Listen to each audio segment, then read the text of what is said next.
మొత్తం విస్తరించిపోయింది. అన్ని గొర్రెల చల్లనే పడ్డాయి. ఆటోమేటిక్గా ఇప్పుడు పోయి మనం అల్లబడ్డం. అమ్మో బాపు నువ్వే కావాలి అనే ఒక ఏదైతే మాట ఉందో నీకు తెలిసి తెలియక అన్నవో అది మళ్ళీ రిటర్న్ వచ్చింది. ఎందుకు వచ్చింది? ఆ దెబ్బ ఎక్కడో ఒక చోట తాకి ఉండాలి. అంటే ఒకటి రైతు చనిపోవడం కానీ నీ కుటుంబానికి సంబంధించి ఏదో ఒకటి జరిగింది కదా, ఇట్లా పూర్తి స్థాయిలో కూడా జరిగిన పరిస్థితి కనబడ్డది.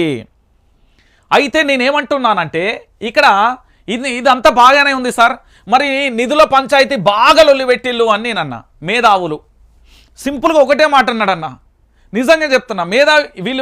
వీళ్ళైతే చదివిన వాళ్ళు కదా, మీ భాషలో అయితే ఐఏఎస్ ఐపీఎస్ విశ్లేషకులు అంటే ఆల్మోస్ట్ అనే పిహెచ్డీలు అయిపోయి పెద్ద పెద్ద యూనివర్సిటీలలో ప్రొఫెసర్లుగా పనిచేసి రిటైర్డ్ అయిన వ్యక్తులు వీళ్ళు ఒకటే మాట అన్నారు.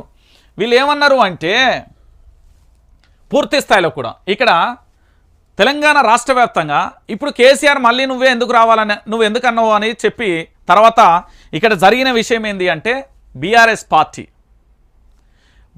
లోక్సభ అంటే పార్లమెంట్ ఎన్నికలలో తెలంగాణలో ఎన్ని స్థానాలు అని అడిగింది. 17 స్థానాలన్నా.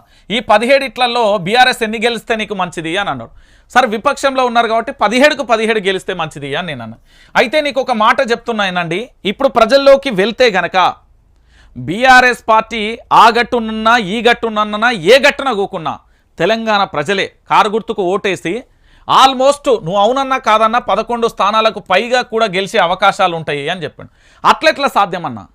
గుర్తుపెట్టుకో, ఈరోజు తెలంగాణ ప్రాంత బిడ్డలంతా కూడా మరొకసారి కేసీఆర్ రావాలనే నినాదం ఎందుకు వచ్చింది అంటే ఇక్కడ స్టార్ట్ చేసేది.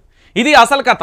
ఈ నిధులు ఉన్నాయి చూడండి, నిధులు అనేది కేసీఆర్ దీనిలే, కేసీఆర్ వాళ్ళ తాత దీనిలే, కేసీఆర్ వాళ్ళ బాపు దీనిలే, వాళ్ళ కొడుకు దీనిలే, బిడ్డ దీనిలే, క్లియర్ కట్ వాళ్ళ అల్లుడు దీనిలే. ఈ నిధులు అనేది తెలంగాణ రాష్ట్రం కోసం ఎక్కడెక్కడ ఎంతెంత ఖర్చు పెట్టింది అనేది clear cut data CAG report ఇచ్చింది. దాంట్లో మనోళ్ళు తెలుసు కదా ఫేక్ వీడియోలు సృష్టించగలిగిన వాళ్ళు, ఇక ఈ ఫేక్ గాళ్ళు ఎంత ఫేక్ సృష్టించగలరు? ఈ విధంగా సృష్టించి తెలంగాణ రాష్ట్రాన్ని మోసం చేశారు. ఎస్, అభివృద్ధి జరగాలి, ఈరోజు నేను బయటికి వెళ్ళాలి, ఫలానా వాళ్ళ ఇంటర్వ్యూ ఉన్నది అంటే ఇక్కడ నుండి అయితే క్యాబ్ కన్నా వెళ్ళాలి, లేకపోతే ఆటోకి వెళ్ళాలి, బైక్కి కన్నా వెళ్ళాలి, లేకపోతే మన కారు ఉంటే కారు వెళ్ళాలి, దేంట్లోనే వెళ్ళాలి. మరి ఖర్చు అయితే అవుతుంది కదా, ఆడికైతే పోవాలి కదా, మళ్ళీ అక్కడి నుండి అయితే రావాలి కదా, అంటే నువ్వు పెట్టుబడి అనేది పెడుతున్నావు కదా. ఈ రాష్ట్రం అభివృద్ధి కూడా గంతే అని సార్లు చెప్పారు. ఇంకో బద్దలయ్యే విషయం ఏంటంటే తెలంగాణ ప్రాంతంలో కేసీఆర్ నట ఈ మేధావులే చెప్పిళ్ళు, నేను చెప్పిన మాట కాదు ఇది, నా సొంతంగా నాకు సంబంధం లేదు. మేధావులు ఏమన్నారంటే ఈ పెద్ద మేధావులు అంటే నేను వీళ్ళని మేధావు వర్గం కింద మంచోళ్ళ కింద వేస్తా, లంగ మేధావులు వేరే ఉన్నారు, వాళ్ళు సెకండరీ. వీళ్ళు ఏమన్నారంటే కేసీఆర్ను ముప్పు తిప్పలు పెట్టిల్లట 2018 నుంచి 2022 వరకు, మామూలుగా కాదట. జాతీయ పార్టీ ఎన్ని రకాలుగా పెట్టాలనో అన్ని రకాలుగా పెట్టిందట. దాంట్లో ఉదాహరణ 3 ఉదాహరించిండు. ఒకటి ఏంది కవిత ఇష్యూ బయటికి రావడం కానీ, రెండోది ఎమ్మెల్యేల ఎర కేసు కానీ,